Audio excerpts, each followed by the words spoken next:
Akhilesh Yadav operation कमल चला रहे हैं और बीजेपी से गैर यादव नेता टूटकर समाजवादी पार्टी की तरफ राह पकड़ते हुए दिखाई दे रहे हैं। लेकिन सवाल यह है कि अखिलेश यादव की ये रणनीति क्या वोटों के रूप में कोई असर दिखा पाएगी या नहीं, ये बड़ा सवाल है। और इसी को लेकर गैर यादव ओबीसी मतदाताओं का ओपिनियन हमारे संवाददाता आशुतोष ने वाराणसी से लिया। इसके अलावा शिवपुर विधानसभा क्षेत्र के गैर यादव ओबीसी बहुल शियो गांव पहुंचकर भी उन्होंने जनता का मूड जाना। ये बताइए कि ये गांव ओबीसी बहुल माना जाता है, यहाँ की सियासत की सोर आप देख रहे हैं? इस समय विकास की तरफ है, जो है सियासत जो है तो विकास योगी मोदी में हो रहा है, उसी तरफ जनता का मूड है। अच्छा, ये बताइए स्वामी प्रसाद मौर्य के बारे में जानते हैं क्या? हाँ, जानते तो हैं, लेकिन अब क्या उनको आज पेपर में देखा गया कि वो निकल में चले गए, इससे कोई असर पड़ने वाला नहीं है। हाँ, कुछ लोग कह रहे हैं कि अखिलेश यादव ओबीसी वर्ग में सेध लगाने की लगातार कोशिश कर रहे हैं। ऐसा कुछ नहीं है सर। हाँ जी, तो आप लोग अखिलेश यादव के साथ जाने की तैयार? जी नहीं, एकदम नहीं। हाँ, जनता भी जान गई है कि सब दल बदलू हैं, इनका कोई प्रभाव नहीं पड़ने वाला है। तो ये तो आपने जनता के बीच से ओपिनियन देखा, लेकिन अगर आप आंकड़ों पर नजर पाएंगे तो आप मानेंगे कि पिछले एक महीने की अगर बात करें तो अकेले उत्तर प्रदेश में बीजेपी के 17 नेताओं ने पार्टी को छोड़ा है। और पिछले 24 घंटे की अगर बात करें तो एक ही दिन में यूपी के अलग अलग पार्टी के नेताओं ने, कुल मिलाकर 11 नेताओं ने दल बदल किए हैं। और अब जरा इस लिस्ट पर आप नजर डालिए। मंत्री दारा सिंह चौहान जो पहले बीजेपी में थे लेकिन अब समाजवादी पार्टी की तरफ उन्होंने रास्ता अपना लिया है। मंत्री स्वामी प्रसाद मौर्य, कल की ही खबर है, बीजेपी में पहले थे और लंबा एसोसिएशन उनका रहा, लेकिन चुनाव से एन पहले उन्होंने भी पाला बदल लिया। खबरें हैं कि समाजवादी पार्टी में जा सकते हैं। इसी तरह से एमएलए भगवती सागर बीजेपी से समाजवादी पार्टी में जा सकते हैं। एमएलए प्रजापति, एमएलए रोशन वर्मा, एमएलए विनय शाक्य, इन सब के बीजेपी से समाजवादी पार्टी में जाने की खबरें निकलकर सामने आ रही हैं।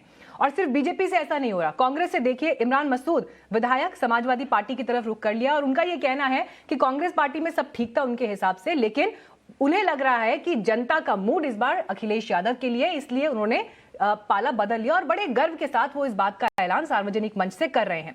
तो वहीं एमएलए इमरान मसूद के अलावा हरिओम यादव समाजवादी पार्टी से बीजेपी की तरफ आते हुए दिख रहे हैं। एमएलए नरेश सैनी कांग्रेस से बीजेपी की तरफ रास्ता पकड़ रहे हैं। एमएलए अवतार भड़ाना की खबर आपने आज देखी, जो बीजेपी से आरएलडी की तरफ जुड़ गए।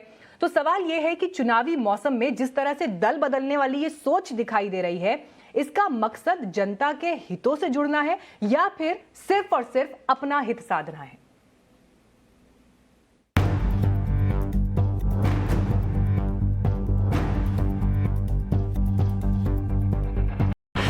योगी सरकार में कैबिनेट मंत्री रहे दारा सिंह ने इस्तीफे के फौरन बाद अखिलेश यादव से मुलाकात की। स्वामी प्रसाद मौर्य की तरह अखिलेश से मिलने की उनकी तस्वीर सामने आई और फिर चर्चा तेज हुई कि दारा सिंह भी समाजवादी पार्टी ज्वाइन कर सकते हैं। दारा सिंह ने अभी इस मुद्दे पर पत्ते नहीं खोले हैं, लेकिन अखिलेश ने ट्वीट करके फिर से दोहराया है कि 2022 में राजनीति का मेला होगी। आज दारा सिंह चौहान जी भी समाजवादी पार्टी के साथ खड़े हो रहे हैं। अगर 80% समाजवादी पार्टी और सहयोगी दलों के साथ जनता है और 20% अगर जनता खिलाफ है, तो भारतीय जनता पार्टी का साफ होना उत्तर प्रदेश से निश्चित है। लेकिन क्या ये वाकई राजनीति का मेला है या फिर मतलबियों का खेला? पहले सुनिए दारा सिंह ने इस्तीफे के बाद क्या कहा। पिछड़े, जिस दलित, वंचित, उपेक्षित लोगों के सहयोग आशीर्वाद से भारतीय जनता पार्टी की सरकार बनी, वो 5 साल तक उपेक्षित रहे, लोग मलाई खाते रहे, लेकिन उनको कोई कुछ भी नहीं मिला, उनको इंसाफ, न्याय, सम्मान नहीं मिला। इससे आहत होकर के मैंने आज सरकार से इस्तीफा दिया है। दारा सिंह चौहान से सवाल है कि उन्हें दलितों, वंचितों, किसानों और नौजवान बेरोजगारों की उपेक्षा पिछले 4.5 साल में सत्ता की मलाई खाते वक्त एक बार भी नजर क्यों नहीं आई? ये तभी नजर क्यों आई जब चुनाव तारीखों का ऐलान हो गया? यही सवाल स्वामी प्रसाद मौर्य से भी, जिन्होंने दारा सिंह की तरह बिल्कुल यही आरोप लगाकर योगी मंत्रिमंडल से किनारा कर लिया। तो क्या इसका मतलब ये निकाला जाए कि दारा सिंह और स्वामी प्रसाद ने यह अनुमान लगाया कि 2022 में समाजवादी पार्टी की सरकार बन सकती है और जिसकी सरकार, उस दल से जुड़ो तो मंत्री बनने का सुनहरा मौका? या फिर दोनों नेताओं को यह एहसास हुआ कि बीजेपी इस बार उन्हें टिकट नहीं देगी और ऐसे में अगर उन्होंने अभी पाला नहीं बदला तो उनकी राजनीति का खेला खराब हो जाएगा?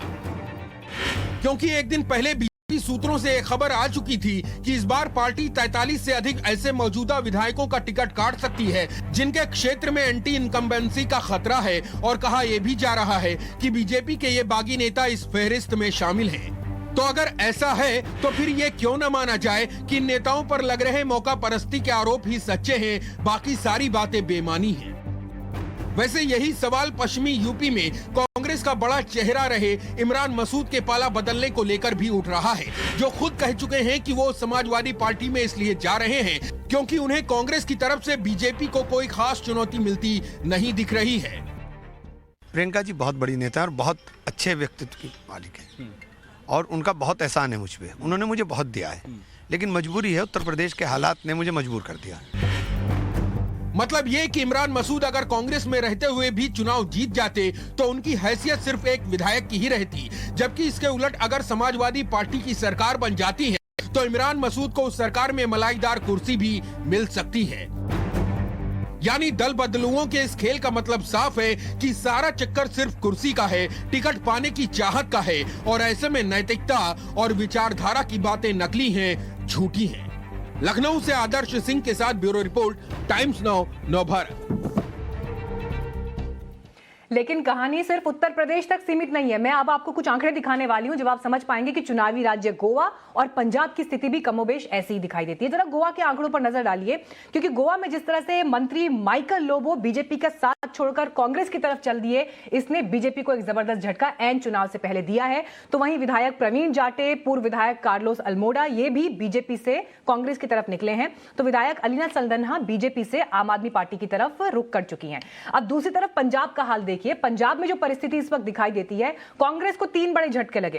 पूर्व क्रिकेटर दिनेश मोंगिया, विधायक फतेह सिंह, विधायक बलविंदर सिंह, सब ने कांग्रेस का दामन छोड़कर बीजेपी का दामन थाम लिया।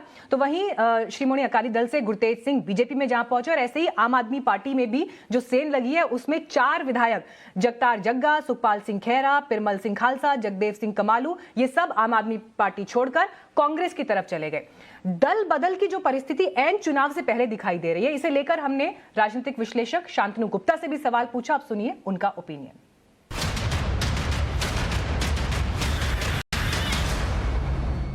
उन्होंने अपने परिवार के लिए 4 सीट 5 सीट की मेरे बेटे को भी दे दो, भाई को भी दे दो, बहू को भी दे दो, पत्नी को भी दे दो। जब वो बार्गेन नहीं हो पाया तो कुछ लोग नेता ऐसे हैं जिनके लिए वो डील है कि सपा में अच्छी डील मिल गई, कि बसपा में अच्छी डील मिल गई, कि कांग्रेस में अच्छी डील मिल गई, और जब वो डील भाजपा से नहीं मिली तो उन्होंने छोड़ दिया। क्या चुनाव इलेक्शन कमीशन इस पे कुछ कर सकता है? देखिए, एंटी डिफेक्शन के बहुत सारे लॉ हैं। जैसे पहले पूरा बड़ा ग्रुप पूरा एंटी डिफेक्ट कर जाता था, अब आसान नहीं है, उसके लिए एक सर्टेन रेशियो होता है। जब वो एंटी डिफेक्ट करता है तभी वो वैलिड माना जाता है।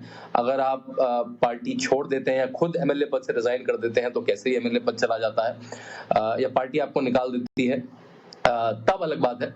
तो बहुत सारे नियम हैं पहले से, आप किसी को जाने से मेरे ख्याल से रोक तो नहीं सकते हैं। तो देखिए, हमें लगता है ऐसा है कि चुनाव से एन पहले राजनीतिक पार्टियों में एक दल से दूसरे दल की तरफ जो ये आवागमन नेताओं का हो रहा है, ये सिर्फ और सिर्फ निजी स्वार्थ का नमूना है, और ऐसे में विचारधारा नाम की चिड़िया किसी के लिए कुछ है नहीं। लेकिन दिक्कत यह है कि स्वार्थ के इस खेल में नुकसान जनता का होता है, और इन नेताओं को भी ये परवाह नहीं कि आखिर क्या मुंह लेकर जनता के बीच जाएंगे और कैसे वोट देने वाली जनता को कन्विंस करेंगे कि इनके इरादे कितने लॉजिकल हैं, कितने जायज हैं।